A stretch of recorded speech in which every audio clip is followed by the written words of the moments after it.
Welcome to The Storytellers, the radio show and podcast that features those who choose to leave their mark on the world through the art of story. I'm your host, Grace Salmon. I look forward to our time together today. Now, let's meet our storyteller. Welcome to episode 90 of The Storytellers with Elaine Goldsmith-Thomas. She's been an agent, a studio head, a writer, soon to have her own book, a producer. She is just an amazing guest. She started out in the 80s where she was the agent for almost everybody that you'll recognize in Hollywood. You're going to know Julia Roberts, Madonna, Susan Sarandon, Halle Berry, Spike Lee, Nicolas Cage. Then she moved over to being the head of a studio where she was also a writer and brought so many amazing movies out. American Girl, Kidnap, Hustlers, Marry Me, Shotgun Wedding. Then there's her amazing array of television work, Shades of Blue, Good Trouble, television, Netflix. She is now the producing partner with Jennifer Lopez, and we'll definitely be talking about The Mother, which is just out. Elaine, thank you for coming to the Storytellers microphone. Thank you for having me. It's always interesting to see which movies people pull out, from your history. It's funny. Thank you. Which ones would you pull out? Well, my first was MAID in Manhattan. Beautiful movie. And I loved Mona Lisa's smile. And I don't know. I mean, they're your kids. You love them all, right? And then you let them go to the world, and you hope the world treats them well, and you hope in some way it leaves a mark or an echo with them. Well, there's so many things I want to talk to you about. When the lovely Amy Ferris first introduced us, what I thought I wanted to do was, quite honestly, just fangirl you. Like, how do you know all these people? And isn't that amazing?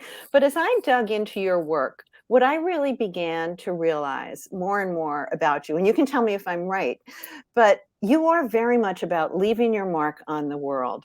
You are about Kierkegaardian leaps of faith. And I just think you are, and I've heard you say this, you are a Zamboni of a woman. Explain to our listeners and our viewers what that means. Well, the Zamboni machine is a machine that goes on the ice and polishes it. And I think if we're lucky and we're smart and we're evolving, we try to Zamboni our lives. We try to smooth it out as best we can, because we're all works in progress, right? And forgive ourselves our cracks and get better. I love to say as we approach, because this interview is right before Mother's Day, my mother, rest in peace, who died on May 13th in 2021. Okay. She used to say, I was born in Pacoima, but she said we lived in Arleta. Then we moved to Sepulveda, but she said we lived in Northridge. So I never knew where I lived. I just knew it wasn't good enough. It was sort of a Zamboni. It was a Zamboni of image. And I learned pretty quickly that it was all malleable, I guess. I don't know. But yeah. One of my favorite quotes is from Rumi, who said, "As you walk on the way appears." And it reminds me of that movie, I guess it's Indiana Jones, where Harrison Ford has to sort of span a gulf, and whomever is advising him says, you just have to believe. And it's Jesus. So he just walks into the gulf, and there is an invisible bridge. And there's something about taking a leap of faith off a bridge so high that you can't see the fall, and believing, because it's the way we evolve.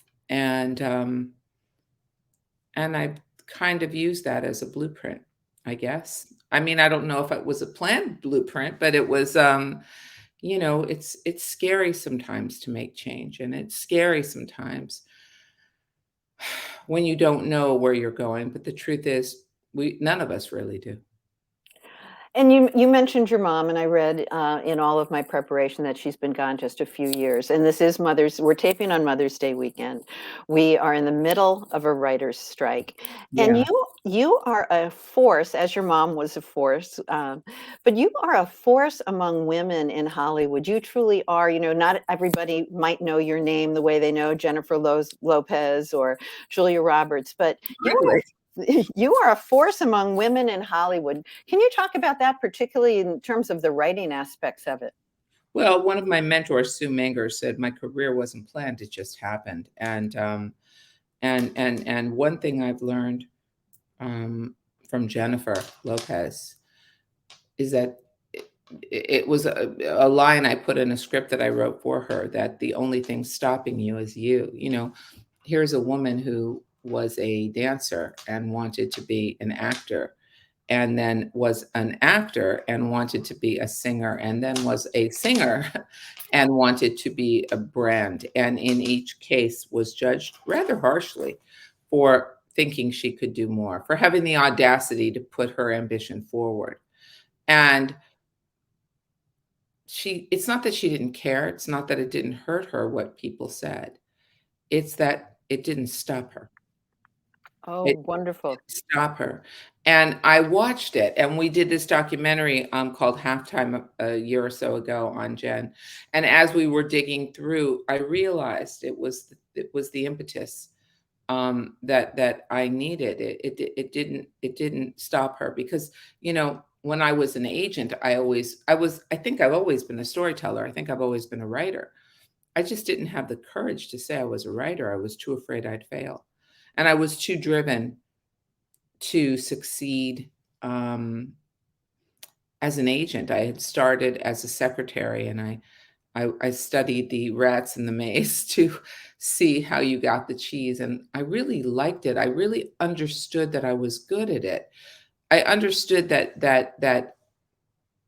it was an amorphous process, right? That you're selling someone's talent. It's not 2 and 2 is 4. It's how can I convince you that this person is great? And somehow in convincing them, in getting the yes, which might be the title of my book, Chasing the Yes, getting it, it gave me some feeling of accomplishment, right?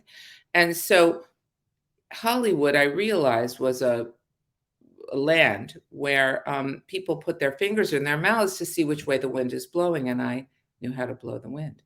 So I had learned, and I had learned when it was too much and when it wasn't too much, and if you and that you really had to believe in somebody. You couldn't fake it. I couldn't fake it. If I believed in somebody, nothing would stop me. I would figure out a way to break through, to get into the mountain. I would figure out a way to climb it. So no wasn't no. My sweet father, who was a storyteller, who would pick up a penny on the ground and tell you all the people's hands it had been through and the life it had led, and who would tell me stories every night. My father, when taught me that no wasn't no. Try again. You can get the yes. Can we watch King Kong? No, you've got to do your homework. What if I do that? It was a negotiation. It was a negotiation. I guess I was a born agent, and I did that for a while, but I was also a writer. And I don't think anybody really wants their agent to be a writer. I think they want their agent to be behind the scenes, getting them great deals. And at a certain point, even though I was, you know, a very, very big agent, I wanted to do more. And I took the leap with without really without really thinking. I did it. I was still pretty young, and I ran a studio on the East Coast, and began producing, and stood on the shoulders of other people. Deborah Schindler, who was a producer and who was running Julia's company at the time, taught me how to produce, and and learned how to do that, and all the while writing, but never taking credit for the writing. Um, Afraid, and I don't know. I I always felt like I was going in the back door. You're a producer, you're not supposed to write. You can help them, you can give them notes, you can urge them. So I would maybe hire other writers and go, well, if it could be like this, or what about the, and found myself bending myself into a, I don't know. I find it hard to believe that you say that you were afraid because you are that Zamboni. You are the person who can say, I was very, very good at this, and you knew it. But writing is a very special thing, isn't it? It's a different kind of nakedness, I think. Would you agree? I'm afraid all the time. Are you kidding? What I learned from people like Jennifer is to use the fear. I'm afraid all the time. I don't, you know, you're very vulnerable. It's hurtful. You're putting yourself out there in different ways. You know, I used to have a bumper sticker on my car saying, I break like a little girl. um, yeah. I was afraid, and it is vulnerable. And it's also, there's also rules, you know, when you're a producer, you can't do this. The director gets a pass, the writer gets a, so I'd write quietly and I'd give ideas until, actually it was Halle Berry. I wrote second act for Jennifer, one draft. And then the process got taken away from me. So I actually wrote on more scripts without taking credit than I did on the one that I took credit on, but that's the way it goes. So you were Jennifer's agent. You had said something about agents don't like their people to be writers, but then been her writer, and now you are her producer with this Yeah. amazing, just released Netflix movie, The Mother, out on Mother's Day weekend. I'm watching it tonight. The Oh, watch it. the trailer blew me away. Thank you. Yeah, no, I wouldn't say I'm her writer. I would But say you that have written for her. well, because she does so many things, she was so proud and encouraging that I should too. And to stand in that truth. And I remember also Halle Berry, who I've worked with in the past, when she wanted to direct her movie. She was trying to find a director, and again, she knew what she wanted, and she was trying to find somebody who could tell her to do exactly what she wanted. And I said to her, "Stand in your truth, direct it yourself." And she did. And when she did that, I thought, you know, Elaine, maybe it's time you do that and start writing. Start just saying, okay, yes, I'm a producer and I'm a writer, and live in that truth. And if people judge you harshly for it, then people judge you harshly. And so, you know, it was kind of that. But yes, I've been producing with Jennifer for over 10 years. I stopped agenting in 1999 or in 2000. And I started working with Jennifer maybe, I guess about 12 years ago, 13 years ago now. It's been amazing. The Mother, I couldn't be more proud of this film. And I'm impressed with Netflix because they put a woman of color who isn't 22, who's in her 50s, in the lead role, and they stood behind it with all the muscle and grit and passion. That wouldn't have happened 30 years ago. 30 years ago, if you were 50, you couldn't get a job. It was hard to get a job. You were a grandma.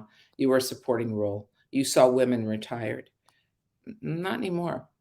And part of that is due to women like Jennifer, who push the limits, who say, you know, don't put us in a corner. Don't marginalize us. Don't be reductive. It's great that Clint Eastwood at 90 is directing movies. Why can't women do that?